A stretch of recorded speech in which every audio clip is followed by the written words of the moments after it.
Only one student.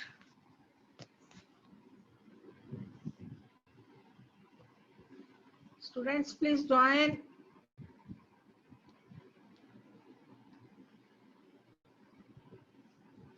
Only Shivani. Good morning, ma'am. Good morning. You are the only one online. Shivani, only Shivani. और कोई आया ही नहीं अभी line पे।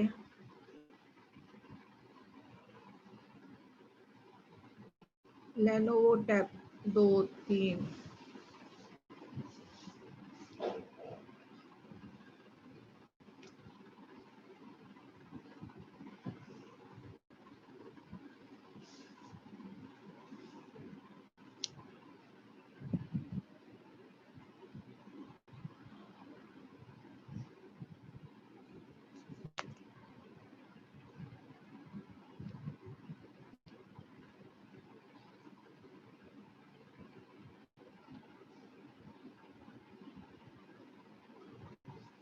Good morning, ma'am.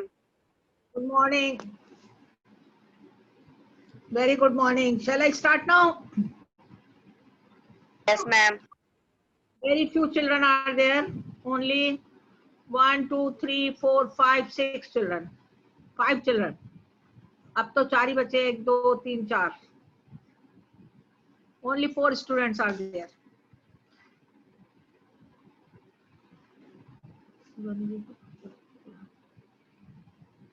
Soni Sahani, Shivani and Sachin, Priya Chauhan.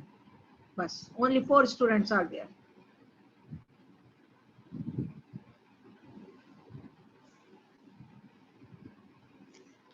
चलो let's start. आज हम revision करेंगे। अब आपका कोर्स तो पूरा हो गया है। We will do only revision. और इसमें से मैंने एग्रीकल्चर का चैप्टर नहीं पढ़ाया, यू डू इट योरसेल्फ। और बैक्टीरियाज में भी आपको इसमें प्रिजर्वेटिव क्या होते हैं, chemical preservative and natural preservative.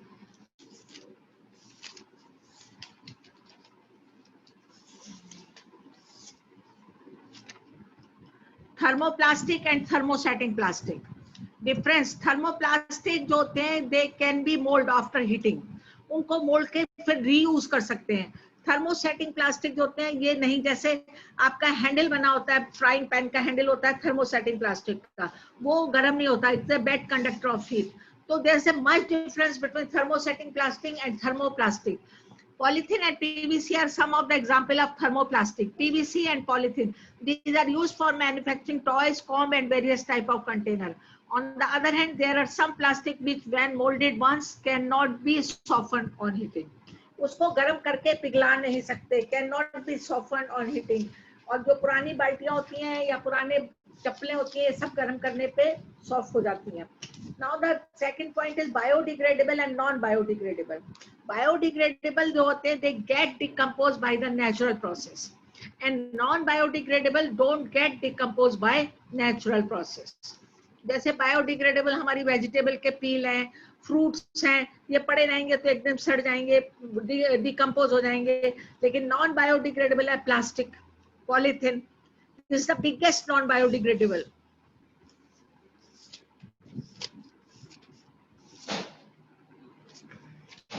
Metals and non metals, इनकी बहुत अच्छी तरह physical chemical property. Metals are malleable, non-metals are not malleable. Malleable means they can be beaten into the thin sheet. Metals are ductile, they can be drawn into the shape of the wires. Non-metals are non-ductile, and metals are the sonorous, they make song when they are beaten.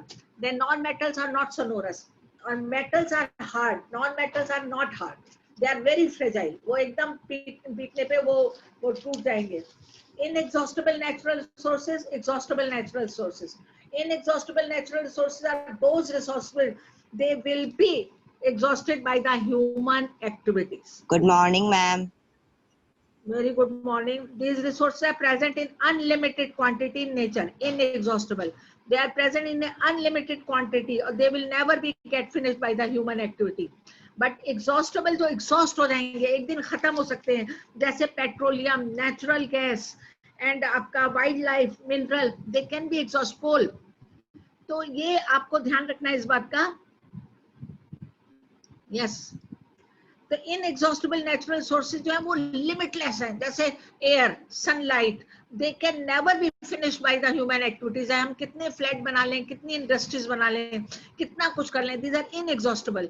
But exhaustible resources are those resources they can be finished in future by the human activity.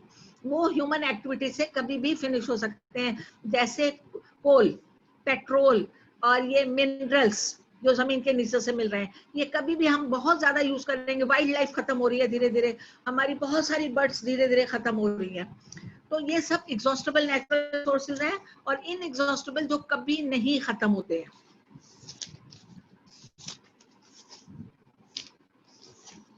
Ignition temperature is that temperature, the minimum temperature at which any substance catches fire. Rapid combustion and spontaneous combustion. Rapid combustion, as we find the gas burns rapidly and produces heat and light. Such combustion is called rapid combustion. A type of combustion in which a material suddenly bursts, उसको कहते हैं spontaneous. एकदम burst हो गया.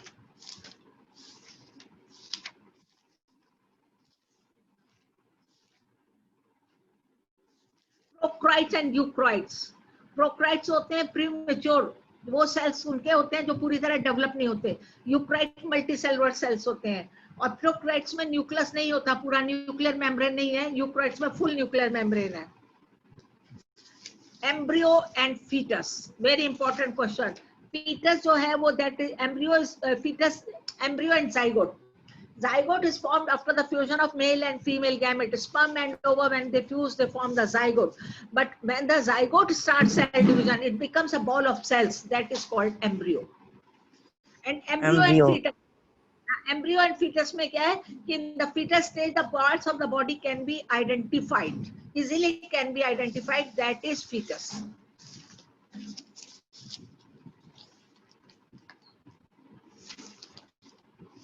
Now I come to the chapter metals and non-metals. Metals में मैंने आपको दो तीन बातें बताई। हाईली रिएक्टिव मेटल जो होता है, that displaces the less reactive metal from its salt solution. अब आप ये देख लीजिए, ये आयरन प्लस कॉपर सल्फेट है। कॉपर सल्फेट में अगर आयरन की नेल डाल दी जाए, if we put the nail माने कील, कील होती है ना जो हम दीवारों में ठोक के कैलेंडर और तस्वीरें टांग लेते हैं, तो आयरन की हम कॉपर सल्फेट में डालें। कॉपर सल्फेट ब्लू कलर का सोल्यूशन है। Iron is more reactive than copper, it can displace copper from its salt solution and can form the ferrous sulphate. Now the colour will change from blue to green. The question comes, why does the colour change? तो आप लिखेंगे iron is more reactive than copper sulphate, it can displace copper from copper sulphate and form the ferrous sulphate, and copper gets stuck on the iron nail. तो ये ferrous sulphate जो है that is in a green colour. Ferrous sulphate जो है वो green colour का। Next question, when we add zinc into the copper sulfate is a blue color, but after addition of the zinc it forms the zinc sulfate that become colorless. हमेशा zinc sulfate जो है वो colorless है। ferrous sulfate green है, zinc sulfate colorless है। अब now the question comes, copper plus zinc sulfate, no reaction will take place. Copper अगर हम जिंक सल्फेट में डालेंगे कोई रिएक्शन नहीं होगी, क्यों? Can you tell me why?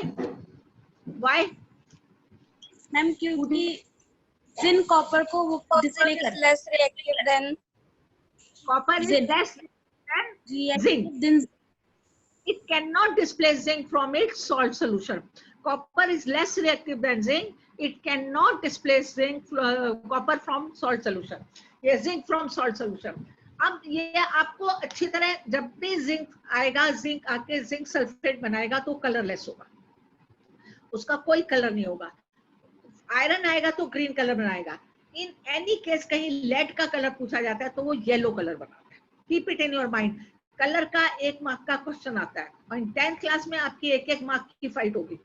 अब आपका आया कि एक कॉपर के बर्तन को बहुत देर आप मॉइस्ट एयर में रख देते हैं, तो व्हाट हैपेंस? अगर वो पूछा जाए इस तरीके से तो you are suppose to write chemical reaction also. आप ये तो लिख देंगे, उस पर ग्रीन कलर आ जाता है, ग्रीन कलर के स्पॉट्स आ जाते हैं, मगर अगर आप केमिकल रिएक्शन नहीं लिखेंगे you will not get marks. Half mark आपका लिखने का और हाफ मार्क आपका केमिकल रिएक्शन का होगा। तो ये आपका यहाँ पे दिया हुआ है, when a copper vessel is exposed to the moist air for long, it acquires a dull green coating. उसको पर डल ग्रीन कलर की कोटिंग आ जाती है, और वो क्यों आती है? That is due to the formation of copper hydroxide and copper carbonate. That is due to the copper hydroxide and copper carbonate. अब ये देखिए आप, ये आपका कॉपर है, ये वाटर, ये मॉइस्ट एयर है। अब मॉइस्ट एयर में क्या है? Water, carbon dioxide and oxygen. Moist air में क्या है? कॉपर,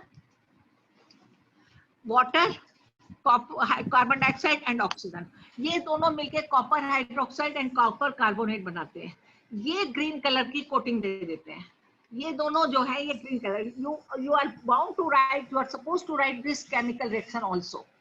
अब आपके पास मेटल्स एंड नॉन मेटल्स की प्रॉपर्टीज, और हाइड्रोजन गैस जो निकलती है जब metal react with acid, they produce hydrogen gas. और हाइड्रोजन गैस की बड़ी अच्छी पहचान है, it Burns with a pop sound. जब उसके पास हाइड्रोजन गैस होगी तो पॉप साउंड से बर्न करेगी। और एक क्वेश्चन है कि sodium and potassium are kept in kerosene, not in a water. तो इसका बहुत बड़ा रीजन है, sodium and potassium are highly reactive, और इतनी एनर्जी होती है कि वो वाटर में भी इट कैचेस फायर। समझ में आ रहा है? In water it catches fire. तो ये किस में रखते हैं? वाटर में रखते हैं, किस में रखते हैं? Tell me Puja. Kerosene. Kerosene. Shivani, tell me why sodium and potassium are kept in a kerosene? Shivani, tell me. And because it is highly reactive. तो वाटर में रख सकते हैं, वाटर में क्यों नहीं रखते हैं? Ma'am, they catch fire easily when we kept in water. तो इतनी lots of amount of energy produce करते हैं कि वो वाटर में भी आग लग जाती है। So they are not kept in water, they are kept in a kerosene. Non metal के यूजेस बहुत इंपॉर्टेंट है। नॉन मेटल में देखो ऑक्सीजन आती है, वो हम ब्रीथ करते हैं। कार्बन डाइऑक्साइड है, वो प्लांट्स यूज करते हैं आपके फोटोसिंथेसिस में।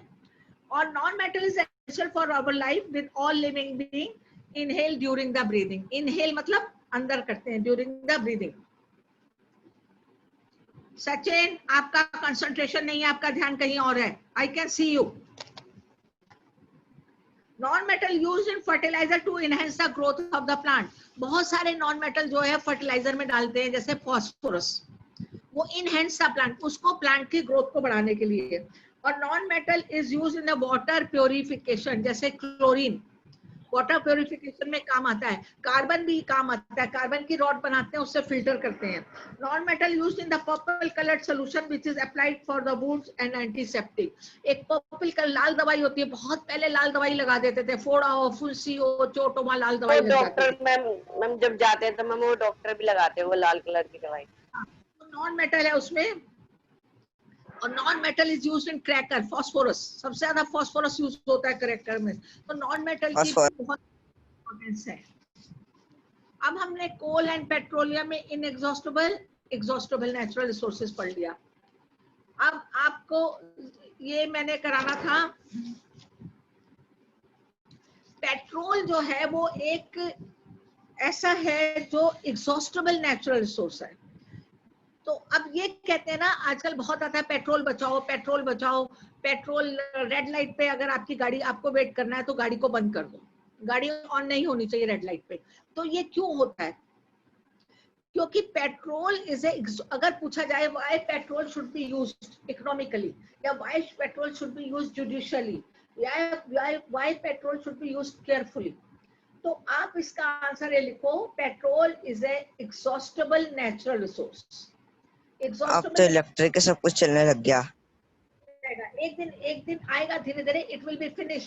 क्योंकि ये कैसे बनता है? जब aquatic plant, aquatic animals, organism दब जाते हैं उसके नीचे, पत्थरों के नीचे, करोड़ों साल बाद under high pressure they change into the petrol. तो ये एग्जॉस्टेबल नेचुरल रिसोर्स है, और बहुत जल्दी एक टाइम आएगा पेट्रोल खत्म हो जाएगा, मिलना बंद हो जाएगा हमको। तो it should be used carefully. Petrol is an exhaustible natural resource. It should be used carefully. And CNG and LPG दोनों फ्यूल से बेटर है। CNG स्मोक नहीं करता, पेट्रोल से स्मोक होता है। LPG is better than wood. LPG is better than wood में एक तो पहला पॉइंट तो है LPG can not produce any smoke या डू नॉट प्रोड्यूस स्मोक, और जब लकड़ी जलाते हैं तो धुआं होता है, दैट पॉल्यूट द एनवायरमेंट। दूसरा पॉइंट कौन बता सकता है? Anybody can tell me? मैंने It has high It has calorific a less doesn't calorific leaves any value. residue. Calorific value less नहीं सचिन, वुड की लेस है और LPG has got high calorific value, so it is a better वो residue, better fuel. और third point ये है कि जब हम लकड़ी जलाते हैं तो एक रेजिड्यू बचता है राख का, और एलपीजी को यूज करते हैं तो कोई भी अनवांटेड अनडिजायरेबल रेजिड्यू नहीं बचता है, आपकी सफाई मेंटेन रहती है।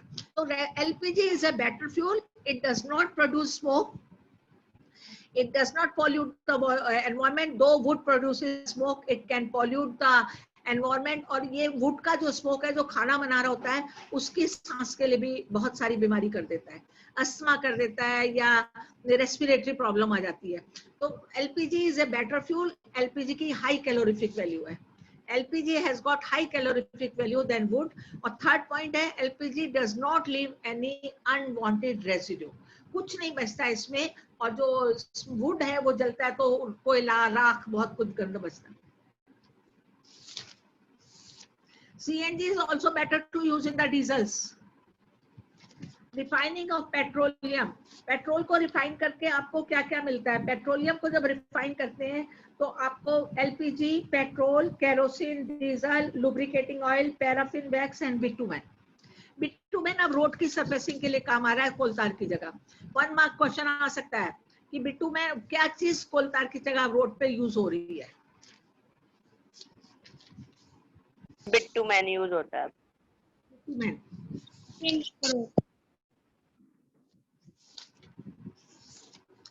कार्बन डाइऑक्साइड, जो फायर ब्रिगेड वाले आते हैं वो कौन सी गैस डालते हैं? जो आप कहीं जाते हो पिक्चर हॉल में या बहुत बड़े बड़े मॉल में लाल रंग का वो लगा होता है एक, जिसमें एक गैस भरी होती है, वो कौन सी गैस होती है? Carbon dioxide. कार्बन डाइऑक्साइड कैसे आग बुझाती है? कार्बन डाइऑक्साइड के आग बुझाने का, because it is heavier than air, जहाँ पे आग लग जाती है वो उसके चारों तरफ it makes a envelope around the fire, तो वो एयर से डिस्कनेक्ट कर देती है, it disconnects from the air. उसको एयर से जब उसने डिस्कनेक्ट कर दिया तो उसके बाद जब एयर डिस्कनेक्ट होगी तो एयर नहीं आएगी तो बर्निंग अपने आप खत्म हो जाती है। तो carbon dioxide is heavier than air. यहाँ पे बहुत अच्छी लाइन है, आप इसको याद करो।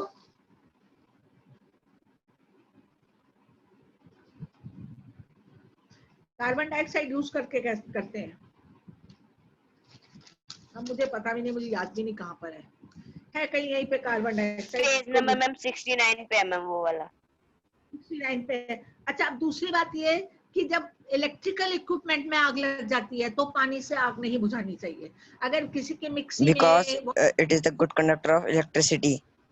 Water is a good conductor of electricity, और जो इंसान पानी डाल रहा होगा फायरमैन, दैट कैन वो आल्सो इलेक्ट्रोक्यूट हो जाएगा। Very good, that can be electrocuted. Electrocute। Fire electric can be होगा ना, तो इलेक्ट्रोक्यूटेड हो जाएगा। Fire involve by the electrical equipment, we should not use water to stop it, क्योंकि water is a good conductor of heat and electricity, एकदम इसके through बिजली पास हो जाएगी। Fire brigade. Calorific value, the amount of heat produced by 1 kilogram of fuel is called calorific value। फिर से बोलो, what is a calorific value? The amount of heat, 1 kilogram fuel से जो The heat amount of heat वो कहलाती है, is इसकी unit है वो है kilo joule per kilogram, kilo joule पर kilojoule per kilogram. kilogram। 5000 kilo joule heat produce हुई है 1 किलोग्राम लकड़ी जलाने से। तो आप मतलब 1 किलोग्राम आपकी लकड़ी जली, 5000 किलो जूल हीट प्रोड्यूस हुई, तो उसका यूनिट है किलो जूल पर किलोग्राम। इसमें एक न्यूमेरिकल दिया kilojoule हुआ है, per kilogram। न्यूमेरिकल दिया हुआ है in the experiment 11, question number 11। In an experiment, 4.5 kg of fuel was completely burnt.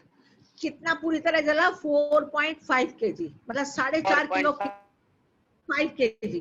और कितनी हीट प्रोड्यूस हुई? आप ये देखिए यहाँ पे किलो जूल कितनी प्रोड्यूस हुई? 111 1,80,000 किलो जूल हीट प्रोड्यूस हुई. तो find out the calorific value of that fuel. 40,000 calorific value कैसे निकलेगी बोलो शिवानी? मैम हम माइनस डिवाइड करेंगे 4.5 1,80,000 को आप डिवाइड कर दोगे, ठीक है? तो वो जो आंसर आएगा उसमें क्या यूनिट लगाओगे? 40,000 kilogram per kilo joule. Kilo joule per kilogram. देखो kilo joule per kilogram. Kilo joule per kilogram. हाँ, 1 किलोग्राम में kilo joule per kilogram. Yes ma'am. 5 kilo आपने फ्यूल बर्न करा और उसमें 1,40,000 हीट प्रोड्यूस हुई. लिखो 5 किलोग्राम आपने फ्यूल बर्न करा, 1,40,000 हीट प्रोड्यूस हुई. Find out the kilo joule of the, find out the calorific value of that fuel. फटाफट करके दिखाओ. Find out the calorific value of that fuel. Find out the calorific value of that fuel.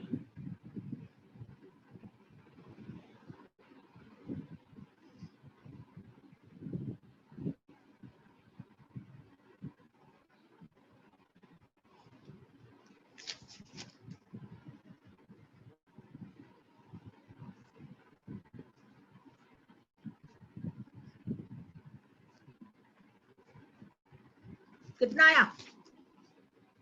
How much?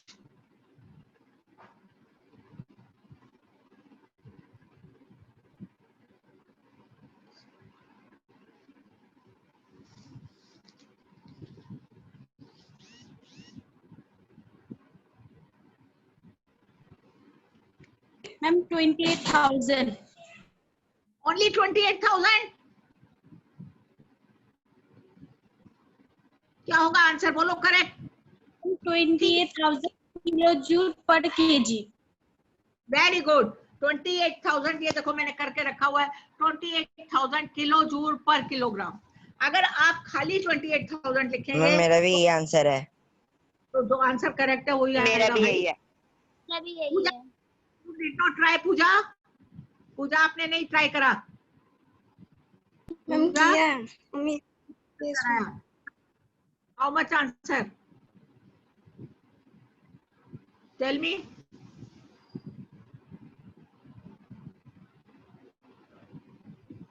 नहीं बता सकते? आप mute पे हैं इस समय. अच्छा, ये इस तरह से न्यूमेरिकल हो सकता है. अब आप फ्लेम देखिए, फ्लेम का डायग्राम देखिए. आउटर मोस्ट जोन जो है हॉटेस्ट है, मिडिल सबसे अंदर वाला जोन जो है वो है कम लो है.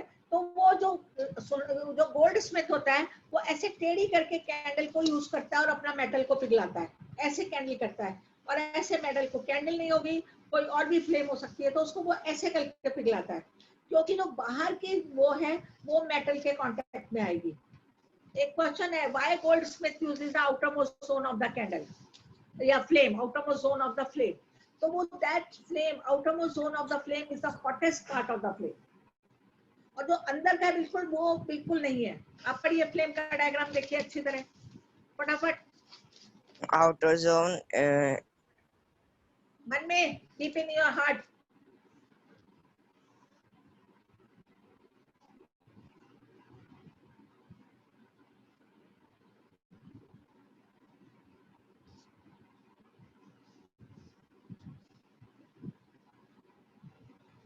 Why do they use the outermost zone of the flame? Because outermost zone of the flame is the hottest part. It helps in melting the metal. Metal को मेल्ट करने में हेल्प करता है. It helps in the melting the metal. अब आप ये सबकी fuel की देख लीजिए कैलोरीफिक वैल्यू. रीड, मन में पढ़ो. काउ डंग की, वुड की, कोल की, पेट्रोल की, केरोसिन.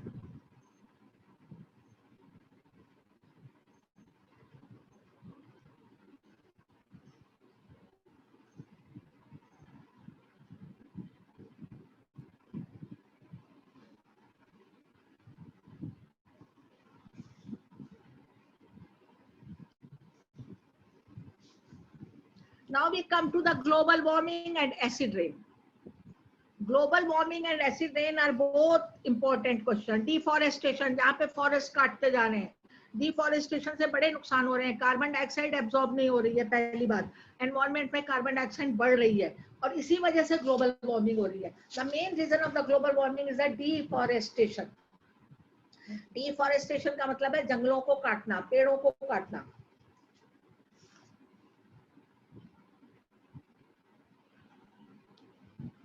एट क्लास के बच्चे सबसे अच्छे हैं, अपना video on.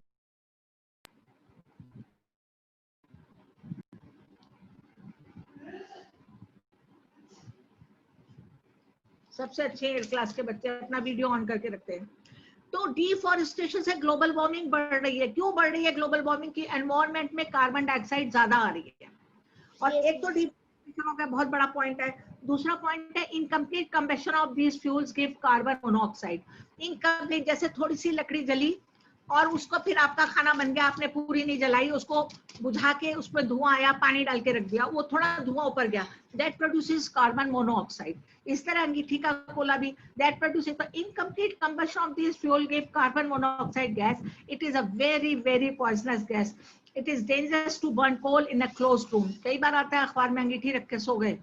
The carbon monoxide gas produce can kill person sleeping in the room. उस समय सोए सोए आदमी मर सकता है. तो अब क्या ग्लोबल वार्मिंग क्यों हो रही है? क्योंकि एनवायरनमेंट में कार्बन डाइऑक्साइड बढ़ रही है. द फर्स्ट रीजन है डिफॉरेस्टेशन. दूसरा रीजन है incomplete combustion of the fuels, उससे कार्बन मोनोऑक्साइड बढ़ रही है. तो अब ये देखिए, combustion of the most fuel releases carbon dioxide in the environment. Increased concentration of carbon dioxide in the air is believed to cause global warming. Global warming, सारा world globally warm हो रहा है धीरे धीरे. यूरोप में कभी गर्मी नहीं पड़ती थी, मगर पिछले 5 सालों से गर्मी पड़ रही है. यूरोप में लोग अब पंखे खरीद रहे हैं. पहले वहां पे ये लोग पंखा, table fan and ceiling fan जानते ही नहीं थे, मगर अब वहाँ इतनी गर्मी हो गई है, ग्लोबल वार्मिंग हो गई है कि वहां पे लोग अब पंखे ले रहे हैं. तो ये क्यों हो रही है? क्योंकि एनवायरनमेंट में कार्बन डाइऑक्साइड और कार्बन मोनोऑक्साइड बढ़ती जा रही है दिन पर दिन. और क्यों बढ़ रही है? क्योंकि पेड़ कट गए, डिफॉरेस्टेशन हो गया. पेड़ जो है वो कार्बन डाइऑक्साइड को अब्सॉर्ब करता है फोटोसिंथेसिस के लिए. अब जब सारे डिफॉरेस्टेशन हो गए हैं, कार्बन डाइऑक्साइड एब्सॉर्ब नहीं हो रही है, एनवायरनमेंट में आई जा रही है, तो वो ग्लोबल वार्मिंग हो रही है. Global warming is the rise in the temperature of atmosphere of the earth. ध्यान से सुनिए, what is global warming? Global warming is the rise in the temperature of the atmosphere of the earth.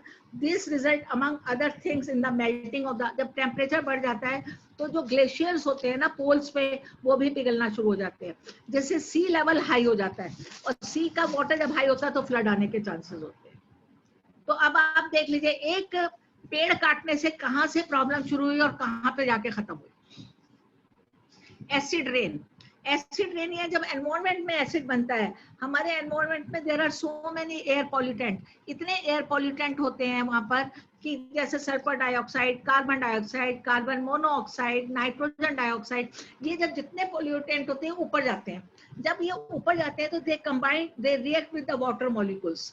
वहां पे water vapours हैं, water vapour से react करके ये acid बनाते हैं.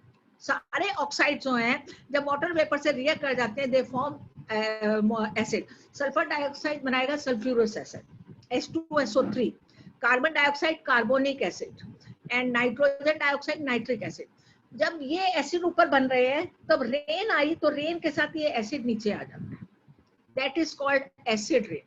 और ये इतनी हार्मफुल है, ये हमारी मॉन्यूमेंट्स को करोड कर रही है. It is corroding the monuments, historical monuments. Taj Mahal खराब हो रहा है, पीला हो रहा है, करोड हो रहा है. और ये जो हमारी मदर अर्थ की जो नेचुरल न्यूट्रिएंट्स होते हैं, वो एसिड रेन उसको किल कर देती है. Natural nutrients of our mother earth is being killed by the. और एसिड रेन जो सब्जी पे पड़ती है, फल पे पड़ता है, वो that thing becomes very cancer prone. आज क्यों लोगों को इतना कैंसर की बीमारी हो रही है? Because of this. सारी फसल क्रॉप खराब करता है एसिड रेन.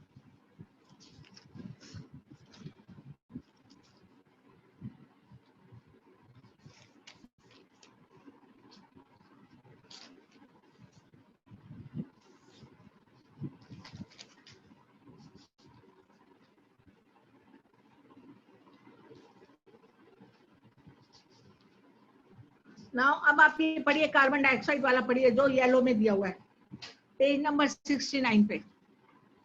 ये देखें आपने फायर एक्सटिंग्विशर लगे हुए देखे हैं ये, अब हमारे स्कूल में भी सर ने लगाया था fire staff. Brigade. Yes ma'am. हाँ फायर एक्सटिंग्विशर, इसमें कौन सी गैस होती है फायर एक्सटिंग्विशर में? Can you tell me? Carbon dioxide. Carbon dioxide CO2।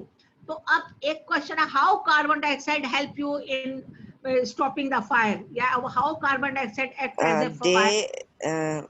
They cover the fire. For fire, heavier than water. Yes ma'am, ये भी हो सकता है। आप वाटर तो अभी आया ही नहीं, वाटर तो इलेक्ट्रिकल इक्विपमेंट में आएगा। यहाँ पर ये तो फायर के लिए हो रहा है। Heavier than oxygen. heavier than oxygen. Carbon dioxide is being heavier. Carbon dioxide is heavier than oxygen. Covers the fire like a blanket. Covers the fire like a. Since the contact of fuel and oxygen is cut off. Oxygen बाहर है, उसने उसको blanket की तरह cover कर लिया, तो वो एक उनका कनेक्शन कट ऑफ हो गया ऑक्सीजन के साथ। Oxygen always helps in burning. LPG stores in cylinder. How does the blanket? Since the contact between the fuel and oxygen is cut off, the fire is controlled. The added advantage of carbon dioxide is that in most cases it does not harm the electrical equipment. सबसे ज़्यादा advantage है, it does not harm the electrical equipment. अगर हम water से बुझाएंगे तो वो बहुत खतरनाक होगा, क्योंकि water is a good conductor of heat.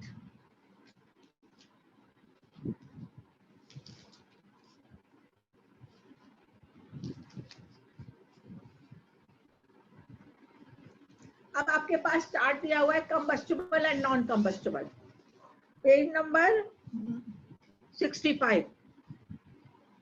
Page number 65, combustible and non combustible. Wood is a combustible और non combustible? Wood is a combustible. Combustible. Iron nails? Combustion. Combustible. Iron nails combustible है? Iron क्या है बोलो? Iron nails, Combustible. Kerosene oil, Combustible. Combustible. Stone piece, Non-combustible. Non-combustible.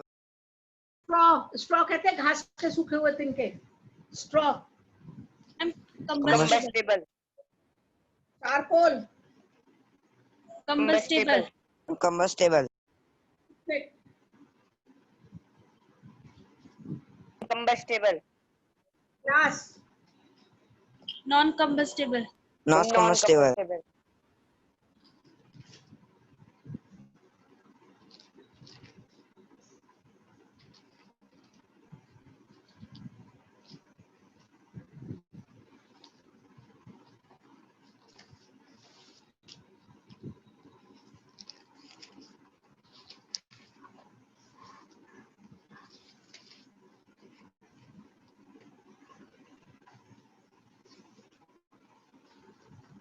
जो synthetic fibre बनाते हैं उसके लिए क्या यूज करते हैं बनाने के लिए? Which chemical is used to make the synthetic fibre? Ma'am वो क्या कहते हैं?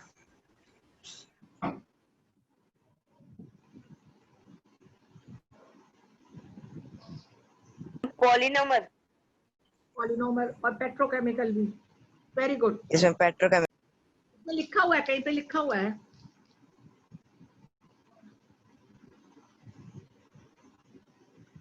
All synthetic fibers are prepared by number ma'am 35 पे है वो वाला। तो polynômes।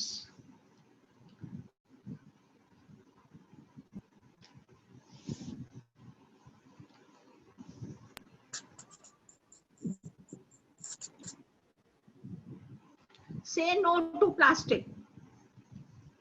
प्लास्टिक नहीं यूज करना चाहिए, क्यों? It is a plastic.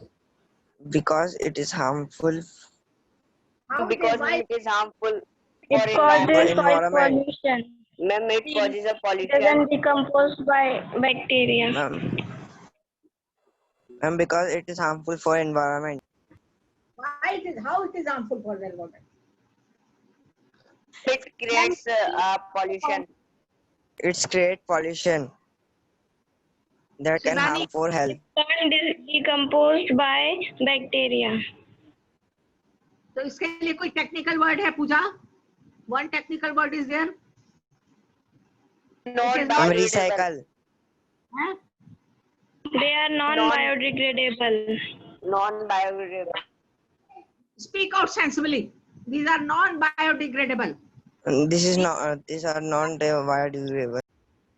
Decompose नहीं होगा. दूसरा पॉइंट ये है, जब हम प्लास्टिक को बर्न करते हैं, दे प्रोड्यूसेस वेरी हार्मफुल गैस.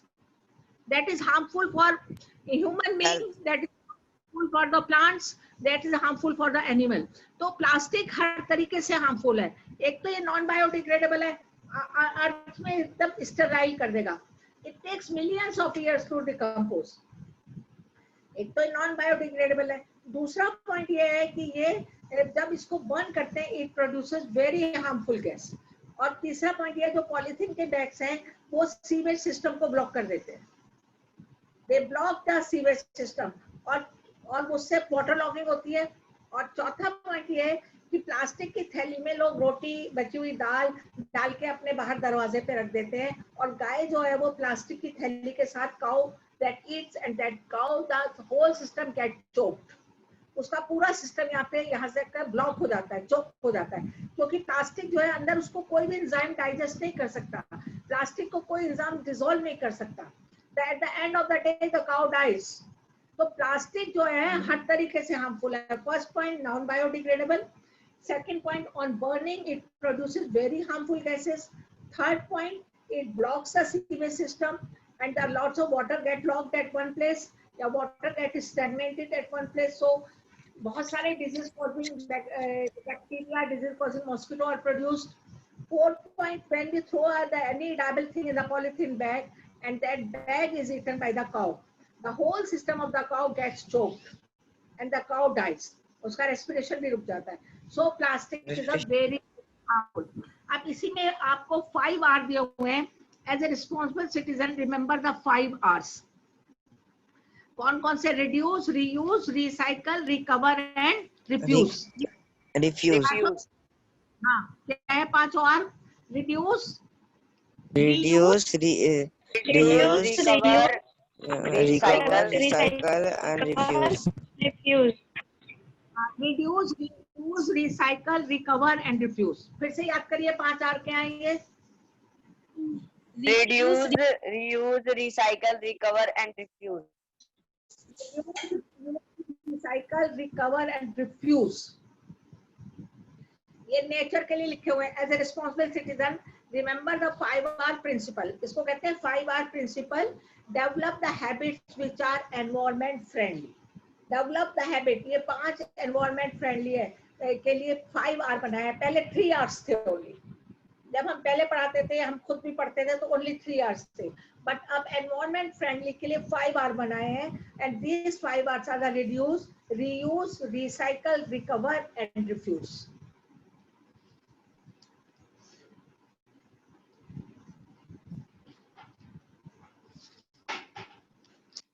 अब ये देखिए आपका table 3.3, types of the waste. ये जो वेस्ट है उसमें आपको बहुत क्लियर दिया है कि कितने टाइम में वो डिकम्पोज होता है. बायोडिग्रेडेबल, इवन बायोडिग्रेडेबल डिकम्पोज भी होता है 1 से 2 वीक ले लेता है, या 2 से 3 वीक ले लेता है. तो peels of vegetable and fruits, left over food stuff 1 से 2 वीक पे. Paper 10 to 30 days. अगर आपने पेपर जमीन में डाल दिया, that will take 10 to 30 days to decompose. Cotton cloth वो 2 to 5 months. अब आप देखिए, कॉटन का कपड़ा 5 महीने तक जाके जमीन में पड़ा रहेगा. वुड 10 से 15 साल लगेंगे उसको डिकम्पोज होने में. Woollen clothes about a year. Tin, aluminium and other metal coins. अब ये मेटल आ गए, tin, aluminium and metal coins, ये 100 से 500